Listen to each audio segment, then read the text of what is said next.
Hi, and welcome to The Grief Between Us.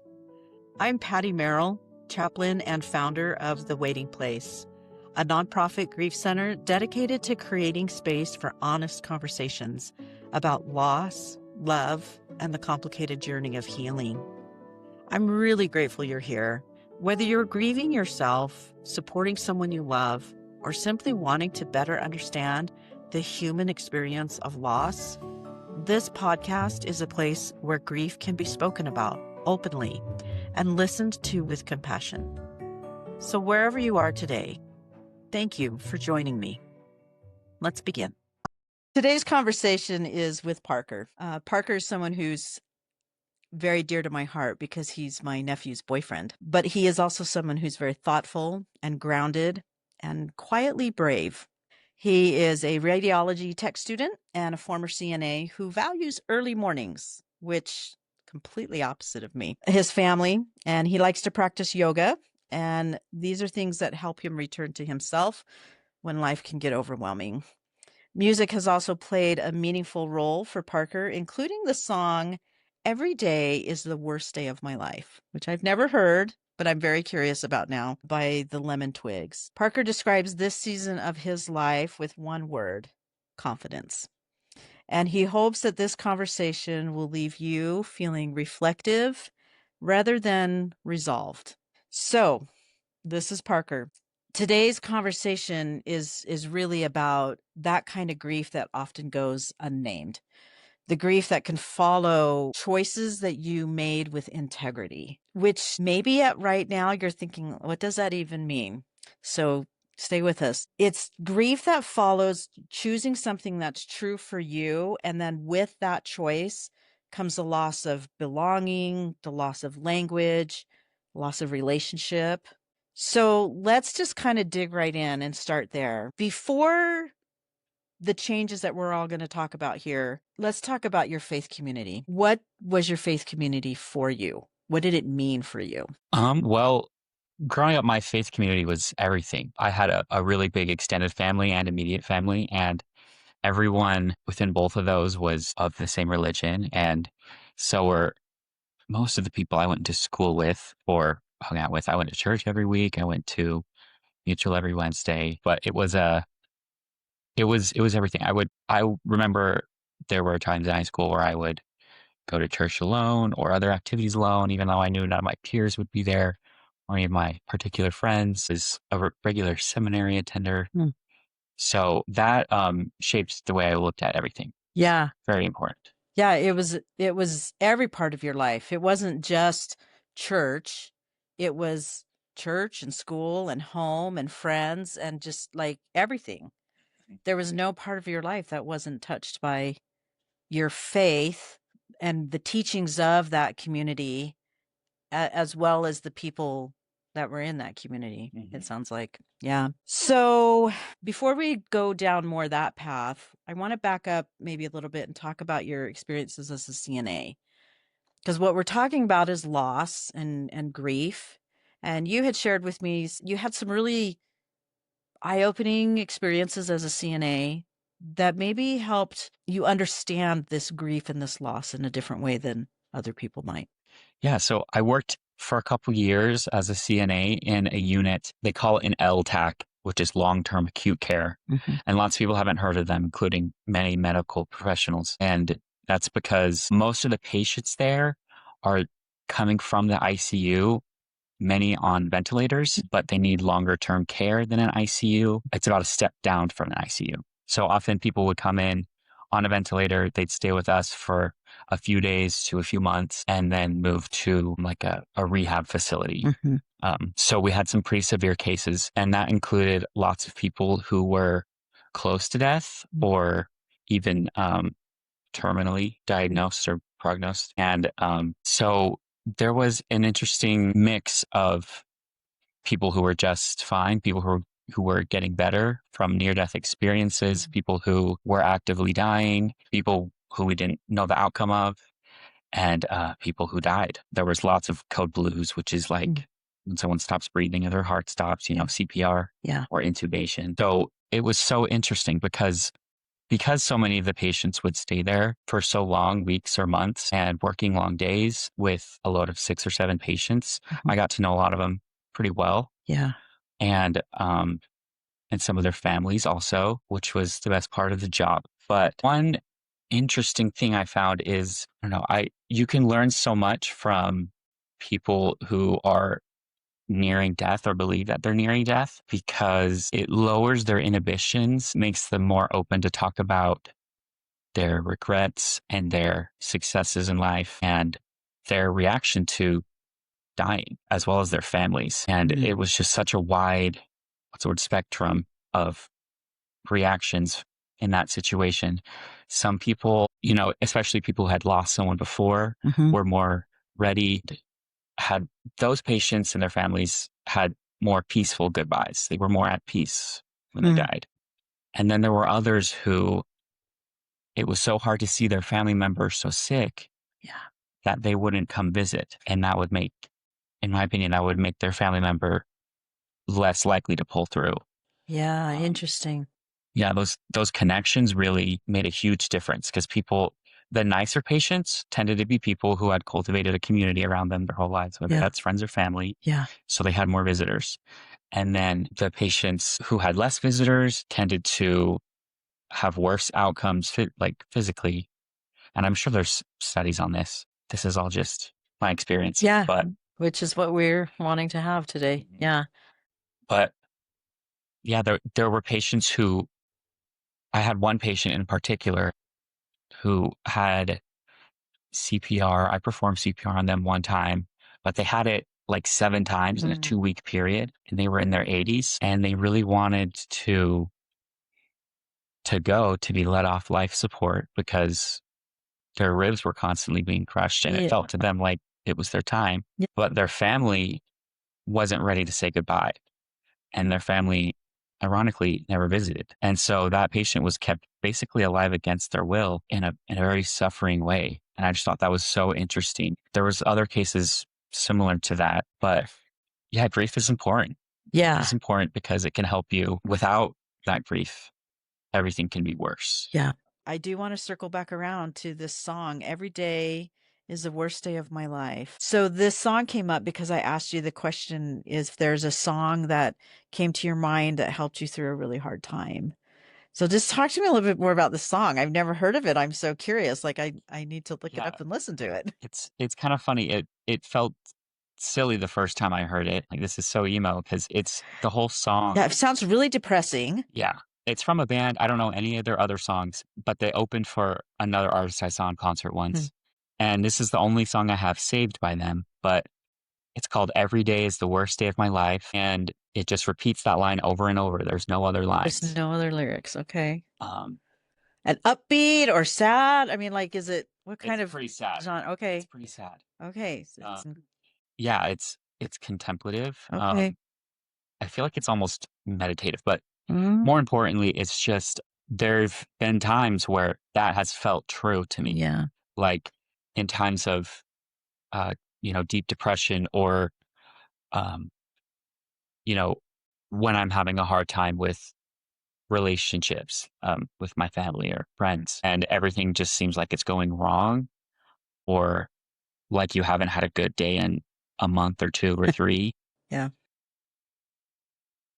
I like listening to the song because it helps me feel that feeling. It helps me acknowledge that it sucks sometimes, like life sucks sometimes. Yeah. This one especially is just, it's because it repeats the same line over and over. Yeah. It like really helps me get into the feeling, like believing that every day is the worst day of my life. Yeah. Because normally we don't allow ourselves to think that. We don't. We feel like it's counterproductive. It's going to take us in the, yes. Like this is going to take you in the wrong direction. Do not listen to that. Yeah. And yet this is what's helped you through your hardest times. That much. Yeah. I would disagree because it's like, I don't know, it's like acknowledging your own feelings to the fullest extent. And when I'm feeling really bad and I listen to my sad playlist, I usually have it on shuffle. And by the time I get to that song, I listen to it all the way through. I'm often crying by the end. And then the next sad song will start and I'll stop the playlist because I feel like You've done the work. I've done enough. Yep. Your system has received that. Like your system just needs to be witnessed and acknowledged. Like, Seeing myself. yep, I see that you're sad and I'm going to let you be sad. And then, okay, I'm going to try not to use this example in too many of my episodes because it comes up a lot in my conversations, but it reminds me of this scene from Inside Out. Have you seen that movie? Yeah. Right? And this character Bing Bong is so sad because his wagon got destroyed. And what fixes his moment in this is that this character's sadness sits with him and says, basically, it's okay to be sad. Like, let's be sad. And Bing Bong cries and she cries. And then he's like, okay, I'm good. So, like, your inner sadness said, I've been witnessed. Okay, now we can get up and move forward again. Yeah. I love this. It's really nice. It's really nice. I would recommend anyone listen to Yeah. it when you're really sad. Yeah. It's too much Okay. when I'm not that sad. Yeah. Okay. So when next time I'm feeling really sad and in the middle of all my grief, I have a grief playlist that does that a lot to me. And the one song that's on that playlist for me, it's actually an instrumental. And it's just a very simple piano line with a violin. It's very slow and quiet. And it's probably the saddest song I've ever heard. And I'm the same way. I'll put it on shuffle. And once that comes and goes, I kind of feel like my grief has been witnessed. I've held it long enough and my system says we can move on now. So I totally understand what you're saying, but that's beautiful. We haven't really talked about your journey. We've mentioned you had a faith community that was like so important to you. It was your whole life. We've inferred that it's no longer that way, but we haven't really named that journey for you. So I don't want to leave this CNA experience that you explained. I think there's a powerful connection there. I just want to kind of set it aside for a minute and I want to come back to your personal experience of your journey. Why did you leave your faith community? What was it that you said, I don't belong here anymore? This isn't where I can stay anymore. Well, I was a very faithful member, so I followed all the rules involving, celibacy and that sort of thing. And I had never dated a man before. I had never kissed a man or held hands, and I had done that a few times with a girl. But anyways, I kind of just was feeling lonely. And for years, I had prayed and read my scriptures to find a path that would be congruent with um, all the principles I'd been raised with and taught, which I believed. It got harder and harder to reconcile my own unhappiness. When I was about like 8th grade, my mom took me to the doctor for behavioral issues and they put me on some antidepressants and I was diagnosed as having major depressive disorder. So I had spent a good amount of my youth and young adult life feeling very isolated and really, really sad, really more of a numb, empty feeling. Yeah. And I had tried so many things, the consistent, living the letter of the law, going to church and doing all those things as I need to. I tried therapy and medications and exercise, all the different mindfulness and setting goals and accomplishing them, and nothing seemed to really work for very long. Yeah. Obviously, I felt happiness, but it wasn't long lasting or fulfilling. Yeah.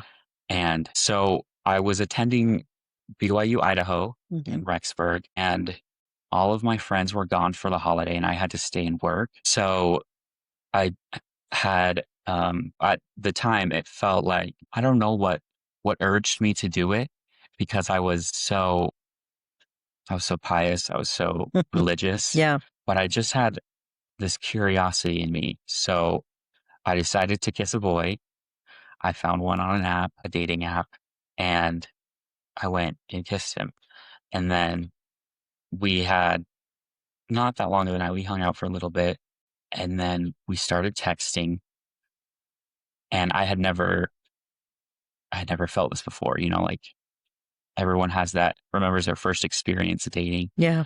that first experience getting to know someone and that connection and feeling wanted while also wanting them, that Yeah. sort of thing. Yeah. So these things were at a conflict in my life. I was trying to move forward with both of them somehow. And eventually that wasn't going to work, but I just decided to ignore that. And then a few months later, I had a breaking point where we don't have to talk about specifically what it was, but there was something that happened at BYU involving like a typo with the honor code. Oh, okay. And so there was hope for a couple weeks Mm. for those of us going to BYU schools Yeah. and wanting to date people of the same sex. Yeah. Um, and then they quickly realized that typo happened Mm. and reinserted the rule a few weeks later. And I was at work and I remember seeing the news and I went from the hall to the stairwell and I sat on the ground and I started crying, Mm. which is not something I do a lot. It was definitely like a breaking point. And it was one of those moments where there's nothing you can do but call your mom. Yeah. So I called my mom and I sat in that stairwell for an hour and I was on the clock and I had things to do, important things. And I just sat there like I couldn't get up. And I remember that was when I thought, this happiness I've been seeking my whole life, this peace I've been missing feels present when I have that connection with the boy. And I didn't end up dating that boy, Yeah. but I think it was true that that connection of some kind is what I'm missing. Not that to be unmarried or single is missing that connection, but once in a while you need something. I just realized one of these things is bringing me peace and making me feel whole. And the other one feels like a weight and I can't carry it anymore. And I had been scared to even think about that because of all the social repercussions. I thought my family wouldn't talk to me extended. And I thought my friends wouldn't talk to me from back home or in college. I didn't know how I was going to even be able to live in the same state. Yeah. And it wasn't Utah, by the way. Yeah. Yeah. I didn't know. And at that point, I just had to realize like I can't live with these two things that are constantly at odds with each other. I have to pick one. Yeah. And so I picked one that gave me peace. And how did you resolve the worries about how your family and friends would accept that or support that or not support that? Well, I still believed that no one would want to speak to me again, or everything would be very different if they did. But I thought that that would be better than continuing to see these people and still feeling so empty and alone. Yeah. So luckily, all of my friends and family have been great, and nothing's changed because of it. And I'm That's very wonderful. blessed in that way. Yeah. But it was still a risk. Yeah. Yeah, that was gonna be my next question is, like, what's been the lived reality? And that's, like, I feel this huge relief for you to know that you have that support because not everybody does, right? Yeah, totally. And that's what brings me back to this 80-year-old that you talked about as a CNA, that he did not have the support of his family to take the next step in his life, right? Mhm. And to be able to go in the direction that he knew he needed to go to find the peace and the happiness that was waiting for him. Mm.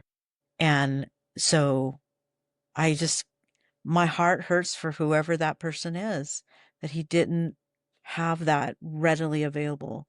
And I feel like my heart rejoices that you did have that for you and that you've been able to be loved and held and accepted as you made those choices that would bring you happiness and joy. Thank you for sharing all of that. It means a lot to me. Some of these next questions I have written down, like we've already covered just naturally. So I think the next question I would ask is, I mean, the reason we're having this conversation is because I kind of know the answer to this question, but the question is, do you have still like grief connected to leaving your faith community? I would say I don't anymore, but I did for a long time. Um, that's something I didn't expect. I Yeah. thought I would feel, free Hmm. to do what I want and um, not have my life planned out for me. Yeah. But what I didn't anticipate was the loss of community I felt. Yeah. I wasn't going to church every week. Mhm. No one was shaking my hand on Sundays. Yeah. So let's talk a little bit about that, like the costs of leaving. We've talked about the good that leaving brought, but what are some of the things that you lost, or what was the cost of leaving your faith community? And maybe what did that journey look like? Initially it was hard, it cost you something, but now you're in a place where you're not so much grieving that. And what did that journey look like? How did you get from there to here?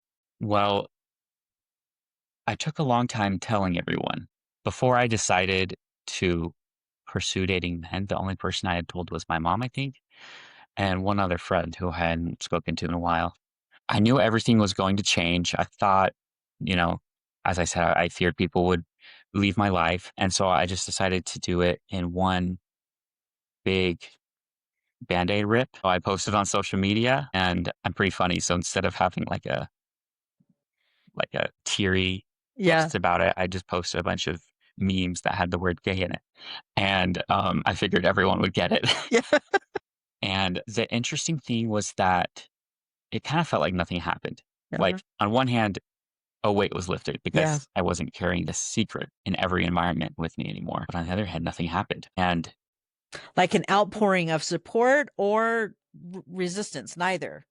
there was Like, definitely some support. okay, Yeah. Like okay. I'm thankful for everyone who commented on that post Yeah, telling me they loved me. yeah, Um, but and there was like a couple close friends who, messaged me and yeah. stuff. And obviously my parents and immediate family wanted to have conversations, Mhm. but Had you come out to your family or parents before that, or that was just like nobody knew and all of a sudden now everybody knew? I had come out to my Okay, immediate family okay. between that moment in a stairwell Yeah, and okay, and yeah. social media.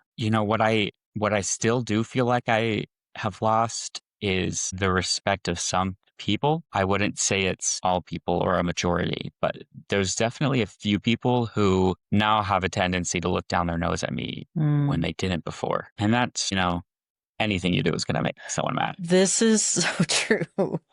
That is Um, so true.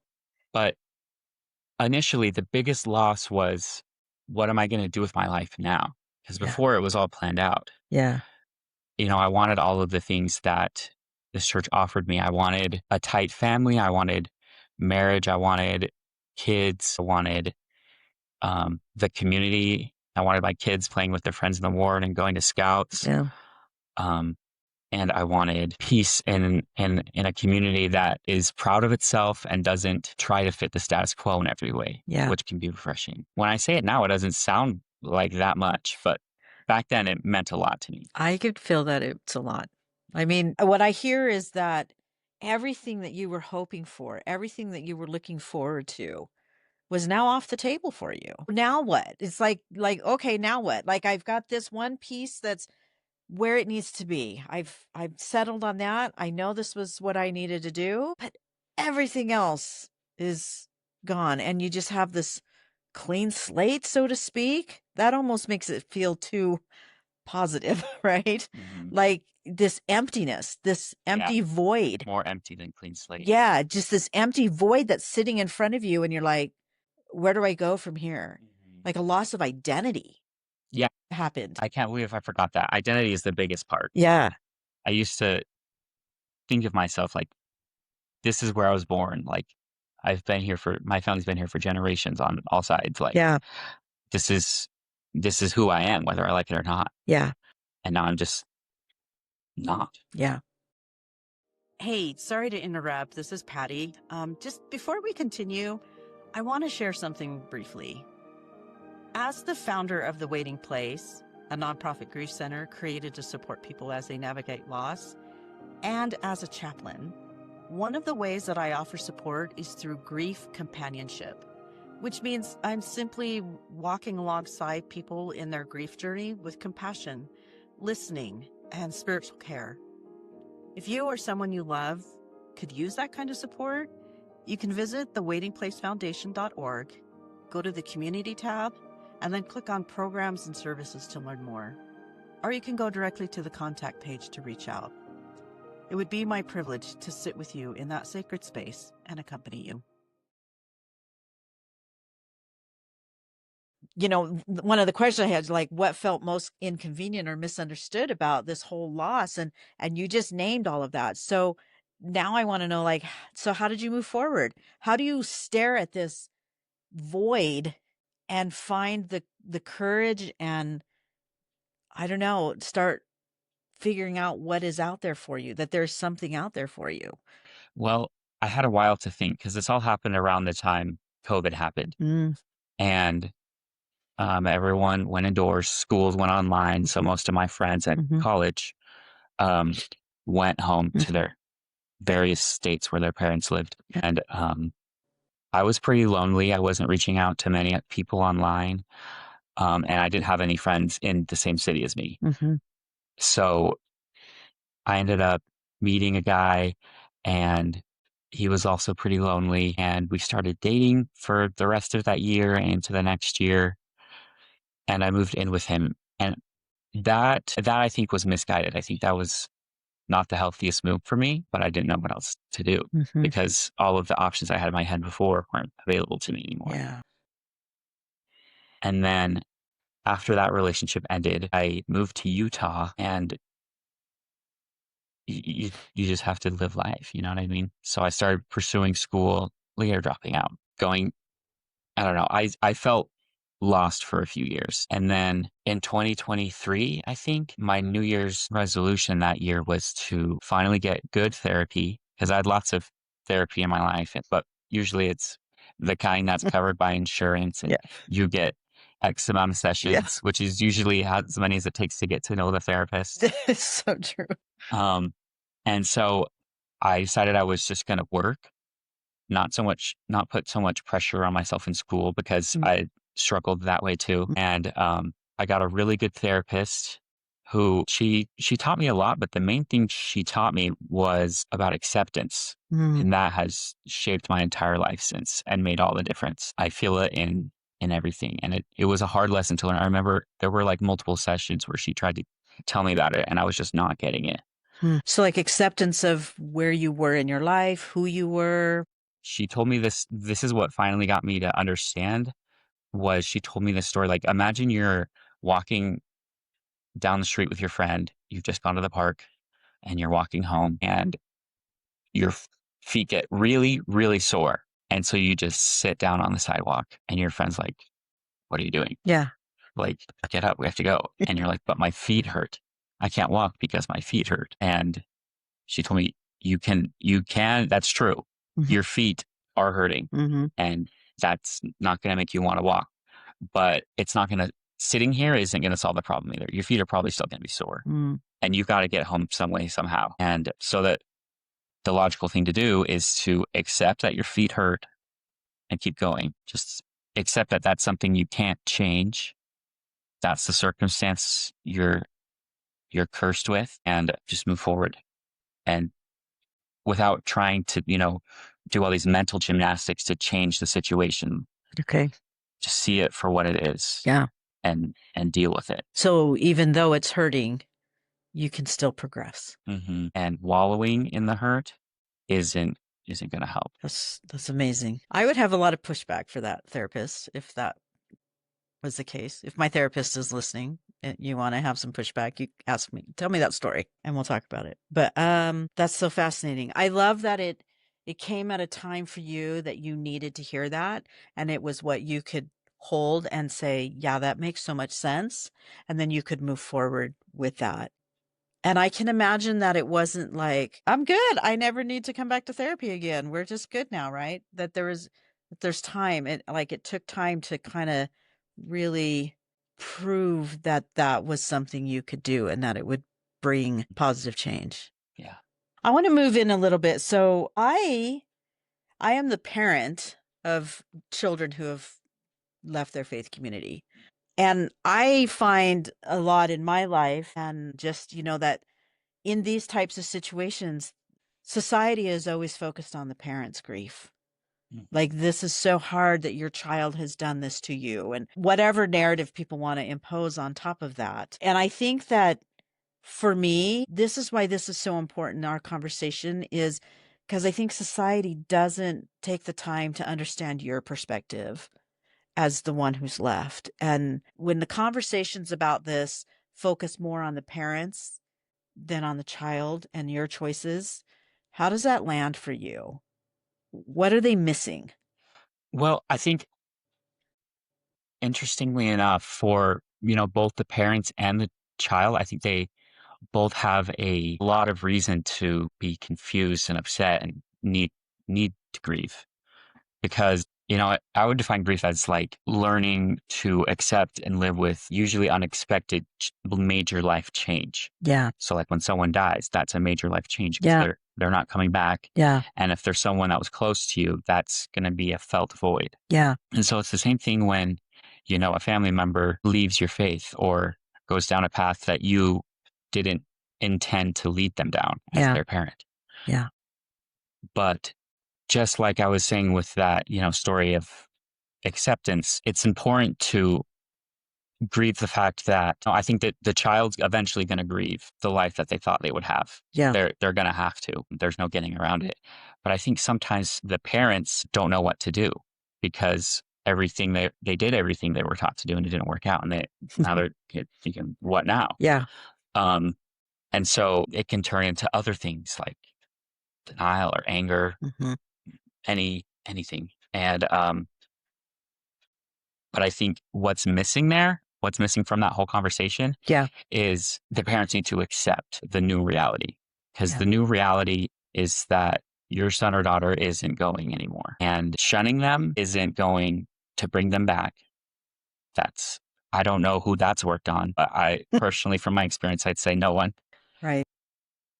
And anger is not going to work. So instead of trying to do all these mental gymnastics, Mm-hmm. trying to change the situation or change your perspective of the situation, just accept the facts for what they are. And I think that will help people to move forward. If you're not going to get something, you have to accept that. And if you spend your whole life wallowing about it, you're going to waste years. You're going to spend your own joy away. So I think it makes sense that the conversation has to do with the parents a lot, because I think that's Yeah. the more confusing end. Yeah. But just I like with anything, it's things happen. yeah. And you have to live with the cards you were dealt with. Yeah. I could be wrong, but I feel like my perspective is, and I don't necessarily share this perspective, but what I see from society a lot is, okay, so now I'm like society, I'm not Patty. Parker, if this decision made you feel bad, it made you feel sad, it brought grief into your life, brought this huge void, you should just go back. Because when you were there, you had people, you had connection, you had community. And to me, now back as Patty, I say, that's so dismissive of your heart, of your feelings, of what you really need. Because while, yeah, you had community, you had connection, you had these things, you didn't have what you really needed for long-term joy and happiness, right? There was a hole. Yeah. And so I just feel it's so important to bring this to light, that sometimes just because you're grieving something that you've lost by choice doesn't mean the answer is to go back to it. Like with an addict has to, in order to get better, they have to grieve that they won't be able to use this anymore. They won't have this relief on the daily or on the weekly anymore. That's a beautiful analogy. That's a beautiful connection. I think of it in my own life. My daughter died, and that was such a huge rupture in my life that I really felt like I couldn't even handle it, right? But the answer wasn't to get my daughter back. That was a grief that I would have to navigate. I walked out of the room that was labeled Mother of Lorianne. Like, I stood in that room and then I was shoved out of the room. The door was slammed shut and locked and then cemented. Yeah. I could never walk into that room again where I would be in this mortal life, Lorianne's mother holding her. Some rooms you just aren't meant to go back into. And whether that's by choice or by force, that's not the room for you to go back into. Absolutely. Yeah. Choices make themselves sometimes. That's right.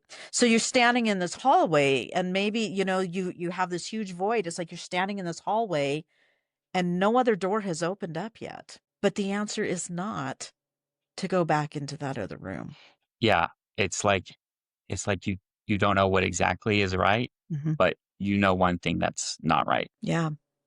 Yeah. That's what it's like. Thank you. So you've witnessed some different experiences within the same faith community with people you've loved, that they've been able to hold you. Like, tell me more about that. Like, I think that it's a beautiful experience that you've had with your family and your friends.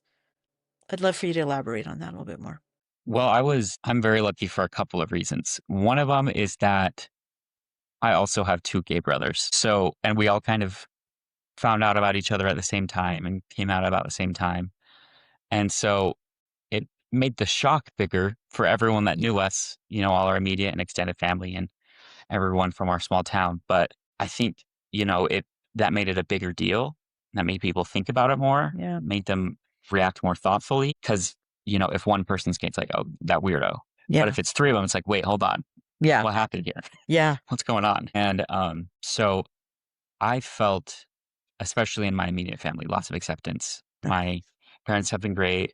My sister's been great. And, but so many people don't get that. I had a friend who just let her parents know she wasn't going to attend her brother's temple wedding recently. And that she probably wouldn't have a temple recommend again. And her parents, who classically are very, very kind people, they did not react positively. They were very disappointed, and they used all sorts of mean words. That's not to say most situations are like this, but it kind of brought out their worst side, I think, of each of them. Interesting. Yeah. And I think part of that was, the grief they were feeling. I love that you just named that it's that reaction that it's easy to judge and think, wow, why did they do that? Or maybe some people will say, yeah, rightly so. That's such a deep hurt that, a rupture that their daughter has caused. But underlying either of those perspectives is grief. Like, they're responding the way they're responding because of grief. Because of the pain they're going through. They're being hit with something very unexpected. Yeah. Something I learned recently, well, in this last year, as I've been really studying and deep diving on grief, and that I have come to love is, people will sometimes say, like, the way you're responding is really not normal. Like, this is something that happens, like the event that's taking place, your daughter coming out, like, this is the society we're in, and the way you're responding is not okay or not normal.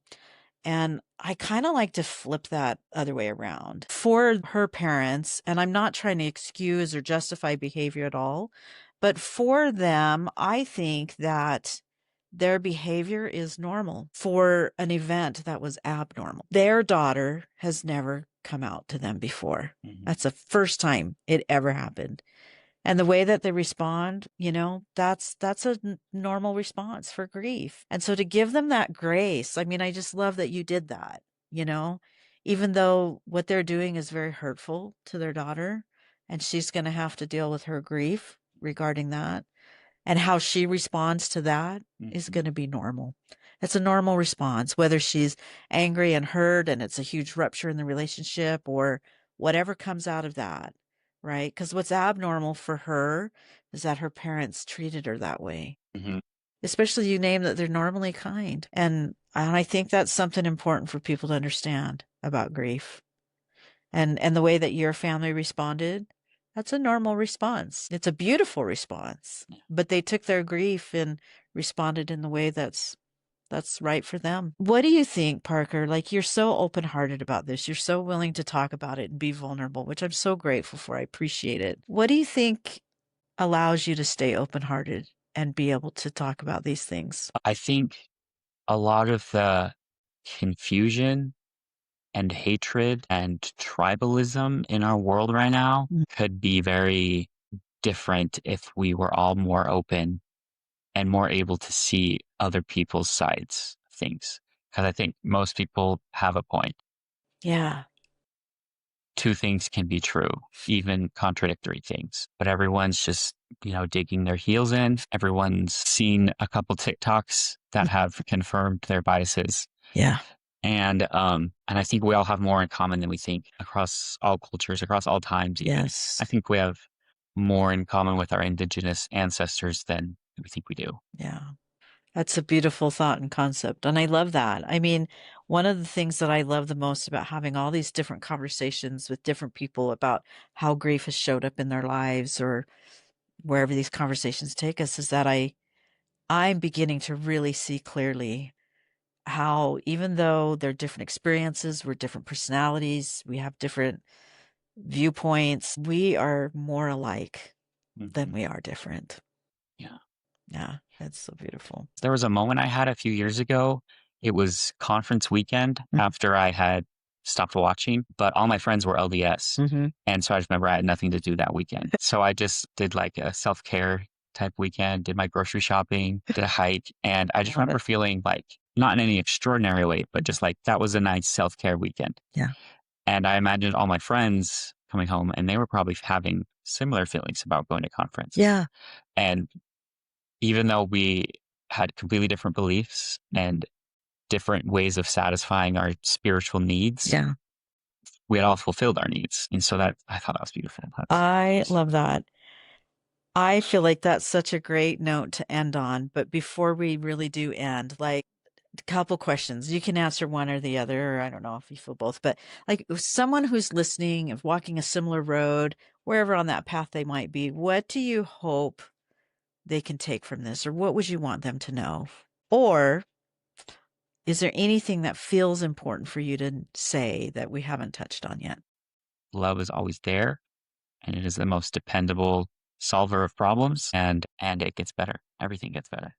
That goes for everyone and everything. It gets better. I love that. Thank you so much. This has been a great conversation, and I think that I've been lifted and strengthened because of your willingness to share. Thank you for having me. Thank you so much for spending this time with me today on The Grief Between Us. If this episode and the things we talked about resonated with you, I would be so grateful if you shared the podcast with someone else who you think might enjoy listening to it. The more these conversations are shared, the more we can help create spaces where grief is understood rather than avoided. Until next time, take gentle care of your heart.